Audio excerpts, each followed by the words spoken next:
नमस्कार दोस्तों, मैं अनूप यादव एक बार फिर से आप सभी का स्वागत करता हूं अपने चैनल सबसे बेहतर में।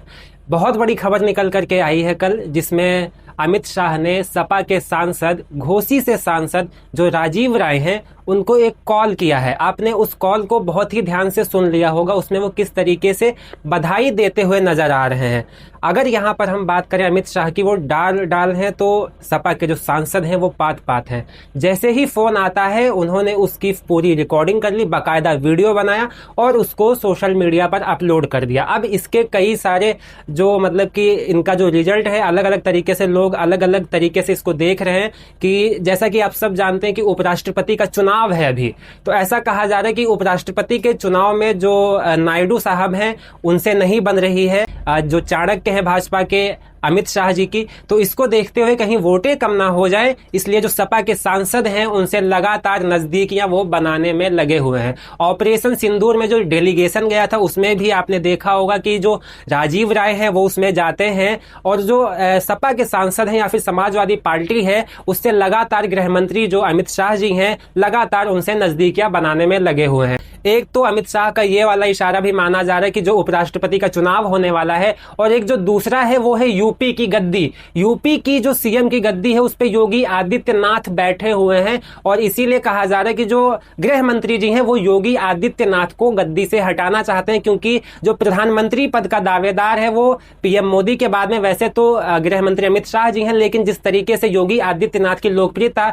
लगातार बढ़ रही है, तो ऐसा कहा जा रहा है कि पीएम मोदी के बाद में लगातार जो विश्व हिंदू परिषद है, एबीवीपी है, तमाम सारे जो संगठन हैं, वो बजरंग दल हो गया, ये सब लोग जो योगी आदित्यनाथ है उनको प्रधानमंत्री के पद पर देखना चाहते हैं। तो ऐसे में एक जो कह सकते हैं कि जो अमित शाह जी हैं योगी आदित्यनाथ के खिलाफ एक चाल चल रहे हैं और योगी आदित्यनाथ को भी गद्दी से हटाना चाहते हैं। एक उसका भी ये रीजन हो सकता है, क्योंकि भाजपा में जो असल में जो सामने होता है, असल में वो सच नहीं होता है, असलियत कुछ और होती है। जो सामने होता है वो दिखाई नहीं देता है, और जो दिखाई देता है वो सामने नहीं होता है, ऐसा कुछ होता है। अब यहां पर आप देखिए, अमित शाह चले अखिलेश संग, योगी का होगा मोह भंग। योगी का कौन सा होगा मोह भंग? यूपी के जो सीएम हैं उनका जो मोह भंग होने वाला है वो है कुर्सी का। कौन सी कुर्सी? प्रधानमंत्री की कुर्सी। क्योंकि योगी आदित्यनाथ जो है वो प्रधानमंत्री बनने का ख्वाब देख रहे हैं लगातार, ऐसा कहा जा रहा है। और अब देखते भी हैं, जितने भी हिंदू संगठन है वो लगातार कह रहे हैं कि जो योगी आदित्यनाथ है यूपी के सीएम है, जिस तरीके से इनकी लोकप्रियता बढ़ी है, जिस तरीके से इनका बुलडोजर चला हुआ है, कहते हैं माफियाओं को हम मिट्टी में मिला देंगे, वो तमाम सारी बातें हैं जिसको लेकर के लगातार योगी आदित्यनाथ सुर्खियों में बने रहते हैं। और इसलिए योगी आदित्यनाथ को जो विश्व हिंदू परिषद वगैरह या फिर जितने भी संगठन है, आरएसएस ही हो गया, ये लोग योगी आदित्यनाथ को प्रधानमंत्री के पद पर देखना चाहते हैं। लेकिन बीजेपी नहीं चाहती है कि योगी आदित्यनाथ प्रधानमंत्री बने। बीजेपी ये चाहती है कि अमित शाह ही प्रधानमंत्री की गद्दी पर बैठे। तो ये एक क्लैश हो रहा है, एक तरह से हम कह सकते हैं। अब देखिए आगे की तरफ बढ़ते हैं। यहां देखिए अमित शाह का अगला शिकार सीएम योगी आदित्यनाथ। अमित शाह को चाणक्य के नाम से जाना जाता है, और अमित शाह का जो इस बार वाला शिकार है वो योगी आदित्यनाथ ही हैं। योगी आदित्यनाथ को ही हटाने के लिए अमित शाह ने राजभर को अपने अलायंस में लिया था, राजभर को टिकट दिया था घोसी से कि हाँ मतलब कुछ करके दिखाएंगे जिससे कि आने वाले चुनाव में योगी आदित्यनाथ को यूपी में बीजेपी टक्कर दे पाएगी। लेकिन ऐसा कुछ हुआ नहीं। योगी आदित्यनाथ के खिलाफ जो राजभर है कुछ खास नहीं कर पाए, प्रदर्शन नहीं कर पाए थे। घोसी का जो चुनाव था, लोकसभा का चुनाव, उसमें भी जो राजभर के बेटे थे उनको करारी हार का सामना देखने को मिला था। अब देखिए यहां पर से यह है कुर्सी, प्रधानमंत्री की कुर्सी। अब इस पर जो बीजेपी है वो ये सोच रही है कि आखिर किसको यहां पर बिठाया जाए। अब उसी को देखते हुए आप देख सकते हैं, पहले राजभर और अब योगी आदित्यनाथ। अमित शाह की नजरों में अब दोनों ही नेता बाहर होते हुए नजर आ चुके हैं। ये देखिए ये फोन है राजीव राय को, जब कह सकते हैं जब गृह मंत्री जी ने कॉल किया था राजीव राय को तो बातचीत हुई थी, किस तरीके से उन्होंने बधाई दी थी, आप सबने बहुत ही अच्छे से देखा होगा। अब चलते हैं आगे की तरफ। ये देखिए केशव प्रसाद मौर्य लगातार मेहनत कर रहे हैं। क्या मेहनत कर रहे हैं? यूपी की गद्दी पर बैठने के लिए। और इसका ऑफर तो अखिलेश यादव ने भी दिया था कि मॉनसून का ऑफर है, 100 लाइए सरकार बनाइए। लेकिन केशव प्रसाद मौर्य 100 विधायक नहीं ला पाए थे, जिसकी वजह से वो सीएम की गद्दी पर नहीं बैठ पाए थे।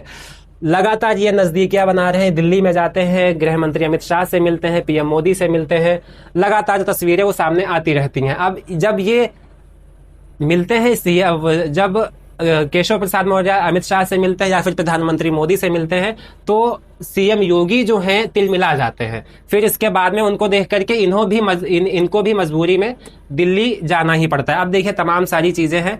और जो अभी जल्दी में आपने देखा होगा कि जो ये गृह मंत्री अमित शाह है, इन्होंने भरे मंच में केशव प्रसाद मौर्य की तारीफ की थी। ये देखिए एनबीटी का पूरा आप देख सकते हैं, स्क्रीनशॉट है, मेरे मित्र केशव प्रसाद मौर्य, जिसमें ये सीएम योगी आदित्यनाथ के सामने केशव प्रसाद मौर्य को अपना मित्र बताते हैं और योगी जी बेचारे बगल में ही खड़े रहते हैं और वो देखते रहते हैं और योगी आदित्यनाथ के ऊपर कुछ भी नहीं कहते हैं। ये देखिए पूरा पढ़िए। मेरे मित्र केशव प्रसाद मौर्य, अमित शाह का संबोधन खूब वायरल, अखिलेश यादव भी कर रहे हैं सियासी तंज, जिसको लेकर के अखिलेश यादव ने तब वो कहा था। अब देखिए फिर उसके बाद में आज तक वाला भी देखिए। आज तक लिखता है, अमित शाह ने केशव प्रसाद मौर्य को मेरे मित्र बोलकर किसे और क्या संदेश दिया। ये जो संदेश की बात यहाँ पर लिखी हुई है, ये जो संदेश दिया जा रहा था, ये सीएम योगी को दिया जा रहा था कि भैया आप जो है, जो कुर्सी है खाली करने के बारे में सोच लीजिए, इस कुर्सी पर आप ज्यादा समय तक नहीं रह सकते हैं। अब देखिए इसके बाद में जब बात करते हैं केशव प्रसाद मौर्य की, तो ये भी पलटवार करते हैं। ये लिखते हैं, मेरे लिए वो गुरु हैं। ये जो केशव प्रसाद मौर्य हैं, ये अमित शाह को गुरु बोलते हैं। अमित शाह के मेरे मित्र वाले संबोधन पर बोले यूपी के डिप्टी सीएम केशव प्रसाद मौर्य। ये गुरु कहते हैं किसको? गृह मंत्री अमित शाह को। अब चलिए, अब देखिए, जो राजभर से ना हो पाया वो सपा से कराएंगे शाह। क्या करवाएंगे? योगी आदित्यनाथ को गद्दी से हटवाने का पूरा प्लान बना चुके हैं, जो बीजेपी के चाणक्य कहे जाते हैं गृह मंत्री जी। अब वो अखिलेश का सहारा लेंगे और सीएम योगी को गद्दी से हटाएंगे। पहले इनके सहारे थे, इनसे बात नहीं बनी, तो अब उनके साथ में जाएंगे और इसीलिए ये इनको कॉल करते हैं और बधाइयां देते हैं। और ये है अभी भी कुर्सी जो ये दिखाई दे रही है आपको प्रधानमंत्री की, क्वेश्चन मार्क लगा हुआ है कि आखिर इस पे कौन बैठेगा। अब देखिए आगे की तरफ, अब राजभर से जो है लगातार जो माहौल बना हुआ है बीजेपी का अच्छा नहीं है। लगातार राजभर के ऊपर जो टिप्पणियां की जाती हैं उस पर बीजेपी के जो नेता हैं एकदम शांत रहते हैं। आपने देखा होगा ब्रजभूषण जो कि पूर्व सांसद रह चुके हैं, उन्होंने भी किस तरीके से हल्के आदमी कह दिया। मैं हल्के आदमी की बातों का जवाब नहीं देता हूं। जिस तरीके से उन्होंने एबीवीपी के जो छात्र थे उनको गुंडा कह दिया था अपने बयान में। अब देखिए कुछ समय पहले की ही बात है, जब अखिलेश यादव के सांसद को अमित शाह ने किया फोन, सवाल पूछा तो मिला दिलचस्प जवाब। ये तो मैंने अभी आपको बताया ही है, अमित शाह ने किस तरीके से अखिलेश यादव के सांसद राजीव राय जी को कॉल किया था, उनको हैप्पी बर्थडे बोला था, तमाम सारी चीजें वो थी। लेकिन अब एक और देखे, मंत्री ओम प्रकाश राजभर के बयान से उठी इस्तीफे की मांग। कौन सा बयान? वही जिसमें उन्होंने गुंडा बोल दिया था एबीवीपी के जो स्टूडेंट्स थे उनको। आगे लिखा, बीजेपी पूर्व सांसद हरिनारायण राजभर का तीखा प्रहार जानिए। अब ये जो बीजेपी के पूर्व सांसद हैं वो ओपी राजभर के ऊपर तीखा हमला करते हैं। वो क्या बोलते हैं ये देखिए, यूपी न्यूज, उत्तर प्रदेश में सुभाषपा अध्यक्ष ओम प्रकाश राजभर फिर विवादों में है। पूर्व सांसद हरिनारायण राजभर ने ओम प्रकाश राजभर पर बदतमीजी का आरोप लगाते हुए उनके इस्तीफे की मांग की है। ये देखिए बदतमीज बोल दिया है, बदतमीज बोल दिया बीजेपी के पूर्व सांसद हरिनारायण ने। उन्होंने ओपी राजभर को बदतमीज बोल दिया और पूरी बीजेपी एकदम खामोश है।